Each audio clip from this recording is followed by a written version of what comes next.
Ma'am लेना normal person का ही है ना? जी जी स्ट्रेस बच्चों। एंजाइटी, जी ठीक जी है, जी। मतलब बीपी पेशेंट भी आ सकते हैं? जी बच्चों आ सकते हैं। Okay ma'am. ओके बच्चों, हम लोग भवन की हम लोगों मैम ने हमारे थ्योरी टोटल रिसेंटली केसेस कितने होंगे? जी बच्चों। हमने टोटल कितने केसेस लेने हैं? बच्चों टोटल आप लोगों ने 4 केसेस लेने हैं। Okay ma'am.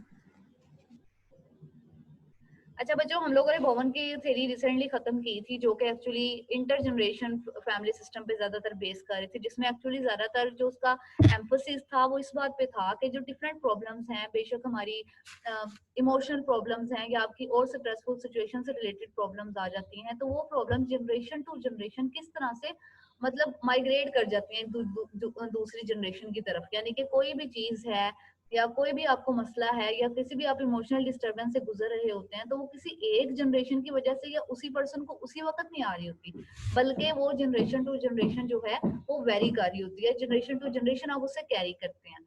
और इसके बाद जो सेकंड मतलब उसने सबसे ज्यादा एम्फसाइज किया था, वो उसने इंडिविजुएशन ऑफ सेल्फ पे किया था कि एज अ पर्सन हम लोग अपने थॉट्स को, अपनी कोग्निशन को, अपने कोग्निटिव स्टाइल्स को अपने इर्द गिर्द रहने वाले लोगों के एम्फोसिस से किस हद तक सेपरेट कर सकते हैं।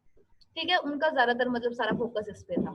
अब हम लोगों जो सेकंड थ्योरी पढ़ने जा रहे हैं फैमिली थेरेपी की, वो उसे कहा जाता है स्ट्रक्चरल फैमिली थेरेपी। आपको इसके नेम से भी पता चल रहा होगा।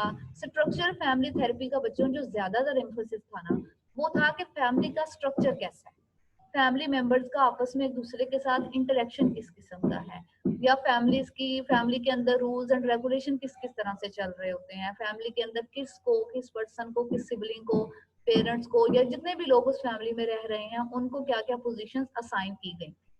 और स्पेसिफिकली ये एक्चुअली जो बनाई थी वो सल्वाडोर मैम लोचर ने बनाई मैम थी। ये जी सब जी। कुछ तो फैमिली कल्चर में नहीं आ जाता? जी बच्चों, इकरा क्या कह रही हैं ये आप? सब कुछ मैम ये सारी चीजें तो फैमिली कल्चर में नहीं होती?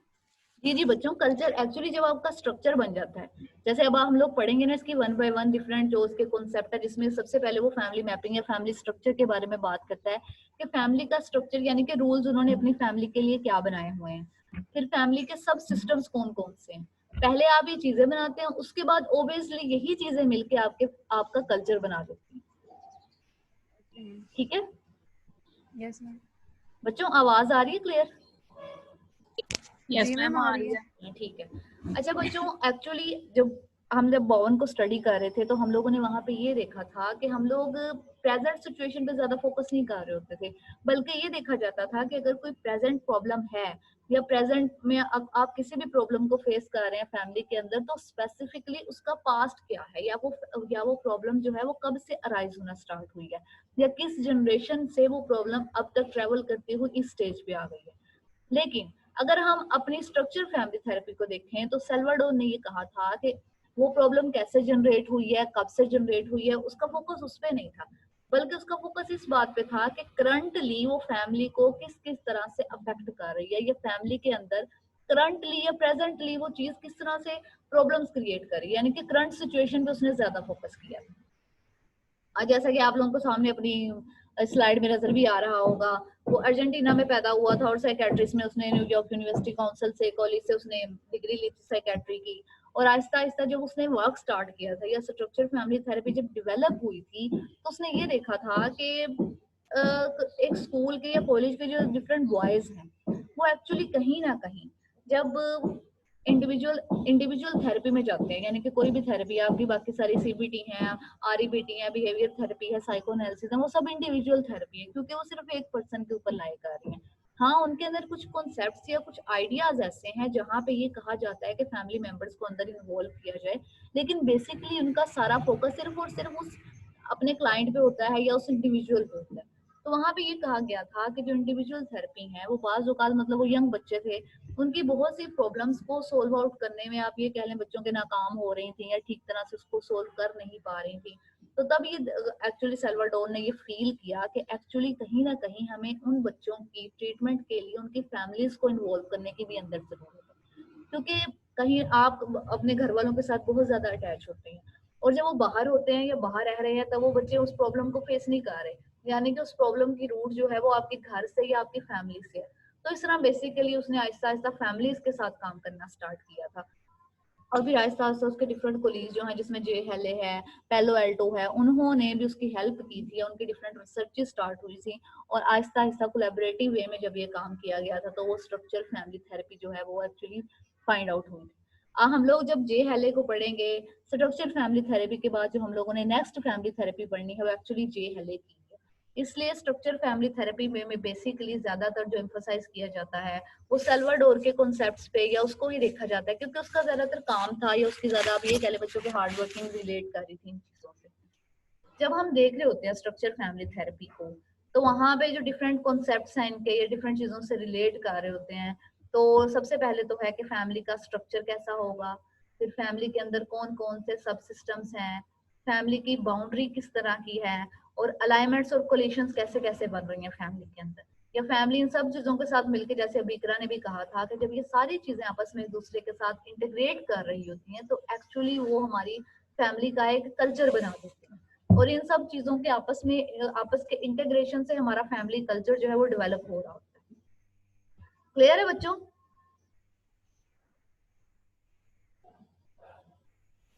Yes ma'am.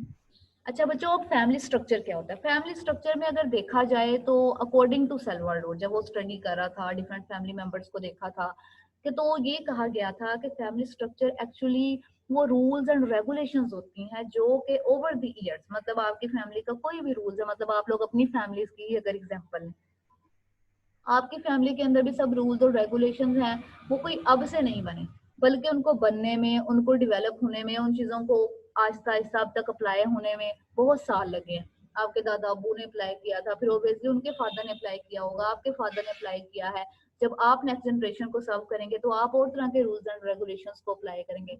नो डाउट जिस तरह से टाइम गुजरता जाता है उस तरह से हमारे रूल्स एंड रेगुलेशन जो है वो चेंज हो जाते हैं, लेकिन वो टोटली चेंज नहीं होते। आप ये कहने के बच्चों वो कहीं ना कहीं मॉडिफाई हो जाते हैं अकॉर्डिंग टू सिचुएशन, आप उन्हें मॉडिफाई करने लग जाते हैं, अकॉर्डिंग टू सर्कमस्टांसेस आप उन्हें चेंज कर लेते हैं।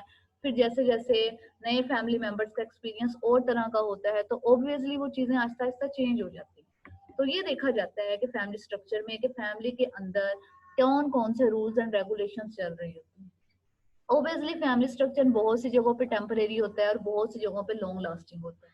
टेम्परेरी किस तरह से होता है कि फॉर एग्जांपल आप एक जगह पे हैं या आप जब छोटे थे आपके लिए और तरह के रूल्स एंड रेगुलेशन थे, लेकिन जैसे ही आप में से अगर कोई किसी को कोई बहन भाई है वो बोर्डिंग स्कूल में जाता है, तो जब वो बोर्डिंग स्कूल में जाता है तो उसके लिए रूल्स एंड रेगुलेशन जब वो वापस आता है तो उसके लिए बाजुकात उन रूल्स एंड रेगुलेशन में थोड़ी बहुत कंसेशन हो जाती है कि चलें ठीक है आप इन रूल्स, ये थोड़े दिनों के लिए आया है बच्चा, मतलब वहां पे भी इस तरह से रहता है, तो अगर घर में कोई शरारत भी करता है या कोई भी इस तरह का काम करता है जो कि अदरवाइज अगर वो घर में रहता होता और उस तरह की कोई शरारत करता तो शायद उसे डांट पड़ती है, उसे इस तरह से वो काम करने की इजाजत ना दी जाती। लेकिन क्योंकि अब वो वहां से चला गया है या उसका कल्चर थोड़ा सा चेंज हो गया तो हम उसे थोड़ी बहुत रिलैक्सेशन दे देते हैं। इसी तरह बाकी लोगों के लिए बहुत सी आपके घर में बहुत से रूल्स एंड रेगुलेशंस हैं जो कि आपकी बहुत सी जनरेशन टू जनरेशन जो है वो आप उन्हें कैरी करते हैं, आप उन्हें छोड़ते नहीं, यानी कि वो लॉन्ग लास्टिंग है। अब वो लॉन्ग लास्टिंग क्यों है? क्योंकि उन रूल्स एंड रेगुलेशन की वजह से आपकी फैमिली को कोई ना कोई बेनिफिट हो रहा है, आपके लिए वो अच्छे हैं, आपके लिए फायदा मंद है, इस वजह से आप उन चीजों को अभी भी लेकर चल रहे होते हैं। फॉर एग्जाम्पल जैसे आपने घर में बहुत दफा देखा होगा बच्चों, बाज़ औक़ात बहुत सी चीज़ों में आप क्या करते हैं कि दो जब छोटे होंगे या बड़े भी होंगे, बाज़ औक़ात घर में दो बहन भाई जो हैं वो एक पार्टी में शामिल हो जाते हैं और किसी दूसरे बहन भाई के खिलाफ हो जाते हैं। लेकिन अब उन्होंने जो रूल बनाया होता है आपस में एक दूसरे के लिए वो थोड़े कम टाइम के लिए होता है। जैसे भी मैंने एग्जांपल दी कि अगर कोई घर से बहन भाई जो है वो बोर्डिंग स्कूल में चला जाता है, जैसे आप हॉस्टल वाली, जब आप घर में रह रहे होंगे तो बहुत सी या आप बहुत अरसे से आप लोग बल्कि घर में रह रहे हैं तो आपने देखा होगा कि बहुत सी चीजें जो आप जब आप हॉस्टल में थे और तब घर वापस आते थे, जिस तरह से आपको ट्रीट किया जाता था या अगर आपसे काम नहीं करवाया जाता था, थोड़ी बहुत आपको फैसिलिटी दी जाती थी या थोड़ा सा प्रोटोकॉल दिया जाता था, और अगर आप किसी काम पे या कोई बात नहीं भी मान रहे होते थे या नहीं भी कर रहे होते थे तो आपको डांटा नहीं जाता था या गुस्सा नहीं किया जाता था।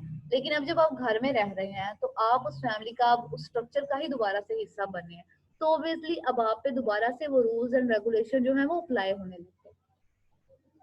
अब यहाँ पे ये चीजें तो चल रही होती हैं। तो एक्चुअली अकॉर्डिंग टू सल्वाडोर वो ये कहता था कि एक्चुअली फैमिली के अंदर जो भी रूल्स एंड रेगुलेशन होती हैं असल में प्रॉब्लम तब क्रिएट होती है कि जब हम रूल्स एंड रेगुलेशंस को हायरार्कियल नहीं बनाते।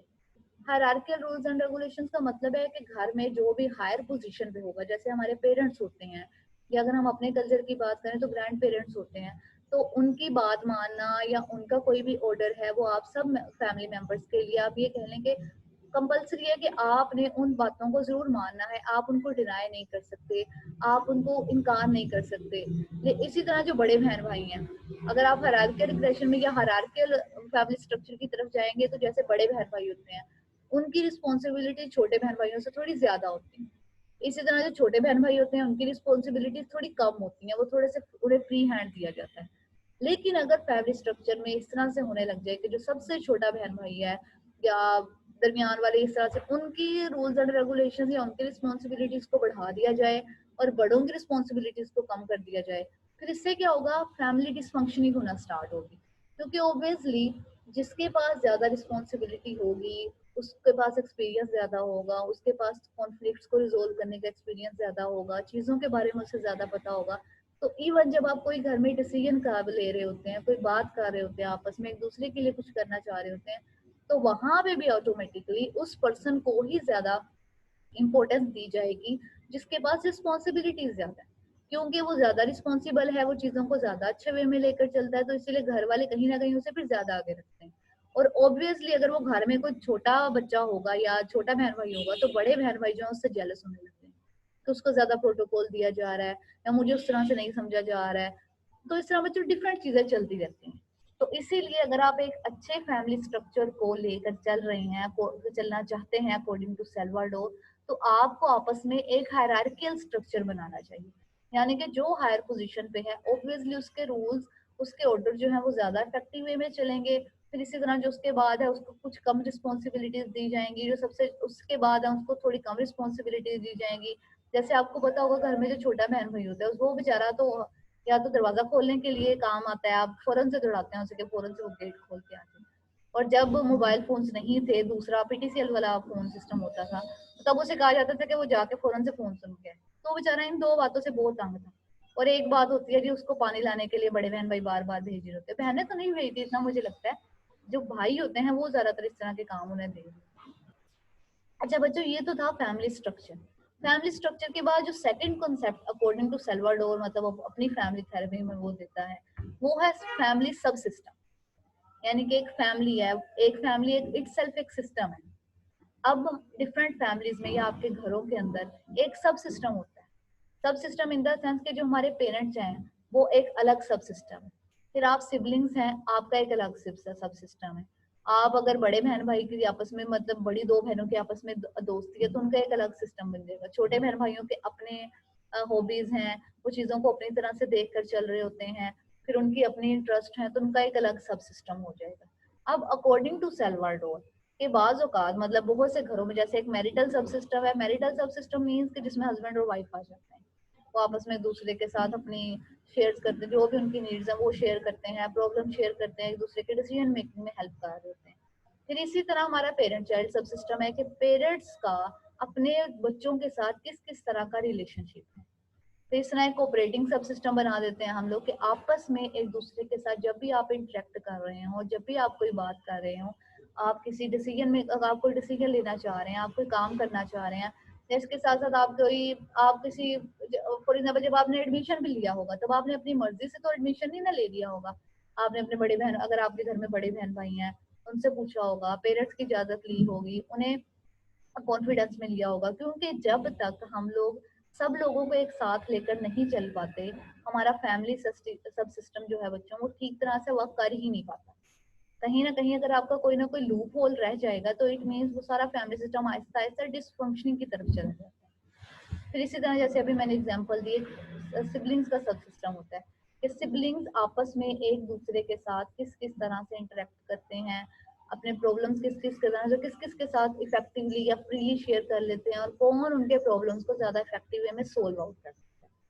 अब ये वो सारे सब सिस्टम है जो कि एक फैमिली में एग्जिस्ट कर रहे होते हैं। बाज़ औक़ात डिफरेंट फैमिलीज में इस तरह से भी होता है बच्चों के, कोई ना कोई, जैसे हम लोग यहाँ पे हमारे कल्चर के अकॉर्डिंग देखा जाए तो हम लोग एक बहुत से लोग जो है वो ज्वाइंट फैमिली सिस्टम में रहते हैं। तो जॉइंट फैमिली सिस्टम में क्या होता है कि जो फादर और मदर का रिलेशनशिप होता है, मतलब बच्चों की पेरेंटिंग में या बच्चों की रेजिंग में, वो सिर्फ फादर और मदर का नहीं होता, बल्कि उसके साथ साथ बाजू का अगर आपके घर में ग्रैंड पेरेंट्स हैं तो वो भी अपना रोल प्ले कर रहे होते हैं। फिर इसके साथ साथ अगर आपके घर में, एक मिनट, फिर इसी तरह घर में अगर कोई चाचू रहते हैं तो ऑब्वियसली आपको बहुत सी बातें सिखाने में या बहुत सी बातों से मना करने में उनका भी कोई ना कोई इम्पोर्टेंट रोल होता है। यानी कि बाज औकात अगर अपने कल्चर के अकॉर्डिंग इन चीजों को देखें तो हमारा सब सिस्टम जो है वो बाज औकात चेंज होता रहता है।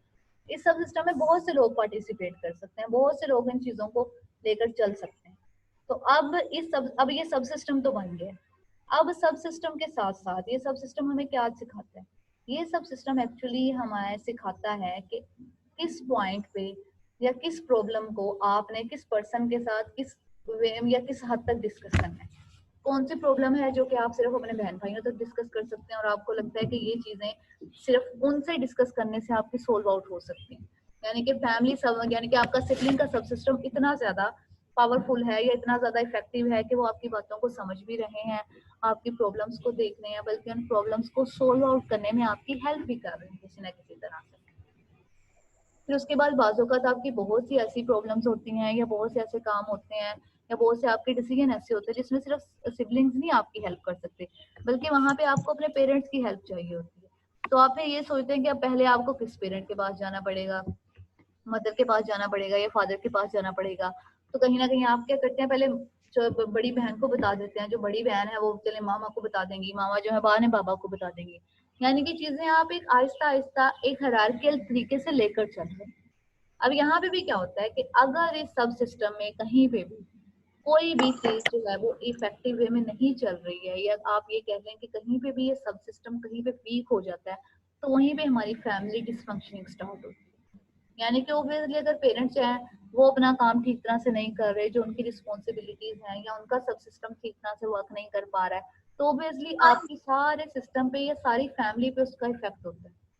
कैसे होता है कि अल्लाह ना करे अगर कोई पेरेंट्स बीमार हो गए एकदम से, फादर बीमार हो गए और आपके घर में सिर्फ काम करने वाले वही थे या वही काम कर रहे थे, तो आहिस्ता आहिस्ता अब आपको सिर्फ उनकी हेल्थ की फिक्र नहीं होगी, उसके साथ साथ आपको इकोनॉमिकल क्राइसिस का भी सामना करना पड़ रहा होता है। और जब आप इन इकोनॉमिकल क्राइसिस को देख रहे होते हैं, मतलब एकदम से एक प्रॉब्लम क्रिएट हो गई है, अब उस वक्त नहीं समझ आ रही होती कि इस प्रॉब्लम को हम लोगों ने किस तरह से सोल्व आउट करना है, बल्कि उसके बाद हम लोग क्या करते हैं, आहिस्ता आहिस्ता वो प्रॉब्लम आपको नो डाउट कुछ ना कुछ नया सिखाती है कि आप इसको इस वे में इस तरह से कोप अप कर सकते हैं, इसके साथ इस तरह से इसको सोल्व आउट कर सकते हैं। लेकिन जब तक अभी तो वो प्रॉब्लम चल रही है तब आपको कुछ नहीं समझ आ रहा होता कि वो उसको किस तरह से करेंगे। तो ऑब्वियसली फैमिली सब सिस्टम नो डाउट दोबारा से रीज्वाइन हो सकता है, लेकिन उस रीज्वाइन जब आप उस फैमिली सिस्टम को दोबारा से अगर इकट्ठा भी कर लेते हैं या दोबारा से आप ये कह लें बच्चों के उसको डिवेलप भी कर लेते हैं, तो वो जो लूप होल है कहीं ना कहीं वो आपका, आप ये कह लें कि वो खत्म नहीं हो सकता। तो एज अ फैमिली या सब सिस्टम आपकी जो रिस्पॉन्सिबिलिटीज हैं जब तक वो आप एक इफेक्टिव वे में करते रहते हैं तो इट मीन्स आपका फैमिली एक अच्छे वे में चल रहा होता है। जैसे आपके घर में अगर छोटी सी एग्जांपल दी जाए, आपने मतलब आपकी मदर ने आपको डिफरेंट काम असाइन किए होते हैं कि अच्छा 2-3 बहनें हैं घर में, तो आपने दोपहर को बर्तन धो लेने हैं, या आपने चलो शाम को बर्तन धो लेने हैं, शाम की चाय आपने बनानी है, या दोपहर को रोटियां आपने बनानी है, या इस टाइम का जो काम है वो आपने करना है। ये सब मतलब आपको डिफरेंट चीजें असाइन कर दी जाती हैं। और क्या होता है कि आप वो सारी चीजें एक इफेक्टिव वे में कर रहे होते हैं, आपको पता होता है कि आपका काम ये है, आपकी रिस्पॉन्सिबिलिटी ये है। लेकिन जैसे ही अगर आप आपस में एक दूसरे के साथ लड़ पड़े या कोई अपना काम ना करे तो आपका सारा सिस्टम जो है वो उससे इफेक्ट हो रहा होता है। टाइम पे बर्तन नहीं धुलते तो ऑब्वियसली बर्तन धोने में टाइम लग जाता है, सोने में टाइम लग जाता है, फिर अगले दिन आंख नहीं खुलती है, खाना टाइम पे नहीं बन पा रहा होता। तो इसी तरह बच्चों हमारा फैमिली सब सिस्टम होते हैं। जितने ज्यादा आप इफेक्टिव वे में एक दूसरे के साथ इंटरेक्ट करेंगे उतना ही ज्यादा इफेक्टिवली वो वर्कआउट करते हैं। ये तो था बच्चों फैमिली सब सिस्टम। फैमिली सब सिस्टम के बाद जो नेक्स्ट कॉन्सेप्ट है अकॉर्डिंग मैम टू, जी जी जी जी जी मैम इसके अंदर मुझे ये समझ नहीं आ रही है कोऑपरेटिव सब सिस्टम अलग से क्यों है, लाइक पेरेंट और चाइल्ड हैं और अच्छा सिबलिंग भी हो गया, मैरिटल जी सिस्टम जी भी हो गया, तो ये सारी फैमिली तो कंप्लीट हो गई जी और जी ये सारे पर्संस हैं। कोऑपरेटिव तो एक मतलब वर्ब है कोऑपरेशन, बच्चों तो ये ये अलग से क्या कर रहा है? सॉरी बच्चों ये को पेरेंटिंग सब सिस्टम है। को पेरेंटिंग जैसे अभी मैंने बताया ना कि जैसे अगर हम अपने कल्चर के अकॉर्डिंग देखें तो क्या होता है कि सिर्फ जो पेरेंट्स हैं वो ही आपकी पेरेंटिंग में नहीं इंपॉर्टेंट रोल प्ले कर रहे होते। अगर आप एक ज्वाइंट फैमिली सिस्टम में रह रहे हैं तो आपकी दादी अम्मा हैं, वो भी कहीं ना कहीं आपको बहुत सी बातें सिखा रही होती हैं। इसी तरह अगर आपके चाचू हैं, वो आपको बहुत सी बातें सिखा रहे होते हैं। फिर आप अपने ननिहाल जाते हैं तो नानी अम्मा से बहुत कुछ सीखते हैं, खालाओं से बहुत कुछ सीखते हैं, आपस में इवन कजन से बहुत कुछ सीखते हैं। यहाँ अपने कल्चर के अकॉर्डिंग तो हम ये एग्जाम्पल ले रहे हैं। अगर हम इसको और इफेक्टिव वे में देकर देखें तो आपने बहुत जगह पे देखा होगा कि वाजोकात जो लोग हैं उन्होंने अपने घर में बच्चों को संभालने के लिए या बच्चों को बच्चों की अपरेजिंग के लिए आया रखी होती है, जिन्होंने उन्हें सिखाना है, जिन्होंने उनको मतलब खाना पीना भी, खाना खाना कैसे खाना है वो सिखा रही होती हैं। इस टाइम ये आपके पढ़ने का टाइम है, वो सिखा रही होती हैं। यानी कि एक बच्चे को सिर्फ पेरेंट्स के साथ नहीं बल्कि उसके साथ एक ऐसा पर्सन भी होता है जो कि उस फैमिली सब सिस्टम का हिस्सा नहीं होता, लेकिन हम उसे उस फैमिली सब सिस्टम का हिस्सा बना लेते हैं और उसको कुछ रिस्पॉन्सिबिलिटीज दी जाती है, कुछ ना कुछ ड्यूटीज दी जाती हैं। क्योंकि वो ड्यूटीज जितनी वो ड्यूटीज क्यों दी जाती हैं, क्योंकि वो ड्यूटीज एक्चुअली आप ये कह ले बच्चों के डायरेक्टली लिंक कर रही होती है फैमिली के साथ। अब समझ आइए इकरा? Yes ma'am. क्लियर हो मैम गया? ये मुझे बस कंफ्यूजन हो रही थी कि कोऑपरेटिव अलग से क्यों जी आ जी रहा है। बच्चों, मुझसे मिस्टेक हो गई थी पढ़ते हुए, मैंने इसको मैंने भी स्पेलिंग नहीं देखी। जी जी कोई बात नहीं है। अच्छा बच्चों, नेक्स्ट है बाउंड्री परमिएबिलिटी। बाउंड्री परमिएबिलिटी का मतलब क्या है? हम सब लोग, अगर हम लोग अपनी फैमिलीज को भी देखें तो हम सब लोगों के अंदर या हमारी फैमिली के कल्चर के अंदर हम सब लोगों के कुछ ना कुछ बाउंड्रीज असाइन की गई हैं हमें, कि आप ये काम जो है घर से बाहर सिर्फ इतनी देर तक रह सकते हैं। अगर आपने मतलब आप इवन आप लोग देखें बच्चों, अगर आप लोगों में से किसी के जो ननिहाल वाले हैं वो बहुत दूर या किसी आउट ऑफ सिटी रहते हो, जब आप छोटे होंगे स्कूल कॉलेज में, मतलब इवन कॉलेज में तो बाद में देखेंगे, अगर आप स्कूल में होंगे तो आप लोग हर गर्मियों में आपको बहुत क्रेज होता होगा, बहुत एक्साइटमेंट होती होगी कि आप लोगों ने वहां जाना है, उनके पास रहना है, इतनी देर के लिए रहना है। लेकिन जैसे जैसे आप बड़े होते गए हैं, आप कॉलेज में गए, यूनिवर्सिटी में गए, अब आपको मतलब अब घर भी वही है, चीजें भी वैसी हैं, लेकिन अब आपका वैसे वहां जाने का दिल नहीं करता। बल्कि इवन अगर आप वहां पे वैसे जाना भी चाहें तो आपके अपने पेरेंट्स ही ये कह रहे होते हैं कि आपने वहां पे ज्यादा लोगों ने नहीं जाना, या आपने सिर्फ वहां पे 2-3 दिन रहने के लिए जाना है, आपने ज्यादा देर रहने के लिए नहीं जाना। तो इसी तरह से हमारी कुछ बाउंड्रीज सेट होती हैं, कुछ रूल्स एंड रेगुलेशंस होते हैं कि हमें वो सिखाई जाती हैं फैमिली के अंदर कि आपने इन रूल्स एंड रेगुलेशंस को इसी वे में लेकर चलना है। यानी कि आपस में किस पर्सन से कितना ज्यादा इंटरेक्ट करना है और किस हद तक इंटरेक्ट करना है, क्या चीजें हैं या क्या बातें हैं जो इवन आपस में भी एक दूसरे के साथ शेयर करनी है, और क्या बातें हैं, क्या चीजें जो कि आपस में एक दूसरे के साथ भी शेयर नहीं करनी।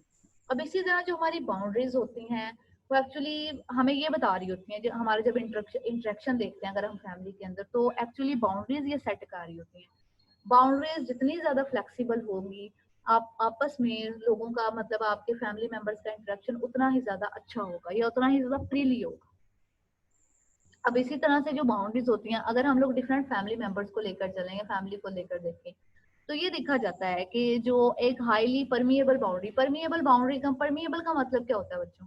परमिएबिलिटी का मतलब क्या होता है? परमिएबिलिटी का मतलब है कि according to situation, according to circumstances, आप किसी न किसी हद तक अपनी कोई भी रूल बनाया, आपने कोई भी रेगुलेशन बनाई है, उसके अंदर आप कमी बेशी कर सकते हैं, यानी उसको चेंज कर सकते हैं।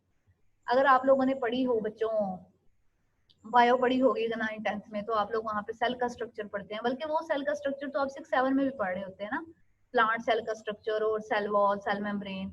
और वहाँ पे क्या कहा जाता है कि सेल मेम्ब्रेन, सेल वॉल जो है वो परमिएबल होती है, यानी कि कुछ चीजों से लगता है कि जो चीजें सेल के लिए इफेक्टिव है वो उन्हें आने दे देती है, जो चीजें सेल के लिए नहीं इफेक्टिव है वो उन्हें एंटर नहीं होने देती। तो इसी तरह जो हमारी बाउंड्री है, जो परमिएबल, जो बहुत ज्यादा हाईली परमिएबल बाउंड्री तब होती है जो हमारी एनमेश्ड फैमिलीज होती हैं। अब एनमेश्ड फैमिलीज क्या होती हैं? वो फैमिलीज जिनमें मेंबर्स मतलब फैमिली मेंबर्स का आपस में एक दूसरे के साथ इंटरेक्शन बहुत ज्यादा हाई होता है, बहुत ज्यादा अच्छा होता है। अच्छा बच्चों, अब यहाँ पे आपकी ये एंड होने लगी है मीटिंग, हम इसे दोबारा ज्वाइन कर लेते हैं, ठीक है? भैया सेठ सो गए हैं क्या? मैम क्या ठीक है? मैं कह रही हूँ कि हम लोग दोबारा से ज्वाइन कर ले क्लास, क्योंकि यहाँ पे एंड होने लगी है। No ma'am. No ma'am. Ma'am ये बाउंड्री परमिएबिलिटी से यहाँ से शुरू कर लेंगे, हमारे नेक्स्ट लेक्चर में वो है। मैम पहले यस मैम, यहीं से शुरू कर लेंगे मैम। अच्छा फिर कल यहीं से शुरू कर लेंगे। Yes ma'am. चलिए अभी थोड़ा टाइम आपने रखते हैं, जैसे रिपोर्ट्स एंड का होगा बताना था वो बता दें थोड़ा सा। जी। बच्चों क्या कह रहे हैं?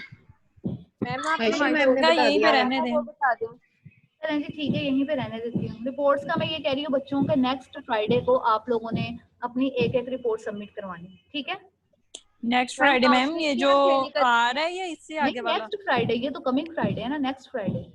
मैम मेरी इंग्लिश काउंसलिंग थोड़ी की या कमजोर है। क्लिनिकल की बनानी है? कौन से केसेस काउंसलिंग लेने की हैं आप बच्चों, थोड़ी डिटेल बता दें। काउंसलिंग की। ठीक है मैम। ठीक है ना? कौन शुरू होगी? मैम अच्छा पहली बच्चों, हम लोग इंटर्नशिप बाउंड्री रिपोर्ट परमेबिलिटी पढ़ रहे थे। यस अब मैम। बाउंड्री परमेबिलिटी की तो समझ आ गई। अब ये 2 टाइप्स की होती हैं, इसको हम कल देख भी लेंगे। एनविस्ट फैमिलीज का मैंने आपको बता दिया है। अब मैम आप पढ़ाने की कोशिश कर रहे हैं, हम ये नहीं सुनेंगे। जी जी मुझे पता है, वो आप मुझे कल दोबारा से बताना पड़ेगा। अब मैं आपको ये एक्चुअली बता यस रही हूँ बच्चों कि जब आपकी मीटिंग एंड हो, क्योंकि आपने पढ़ना है, तो प्लीज फिर इसको आप दोबारा से ज्वाइन मत कीजिएगा। Okay ma'am. मैम सदीका तूने मेरी नकल उतारी है? नहीं मैंने पहले बोला, तूने बाद में बोला। अच्छा ओके बच्चों।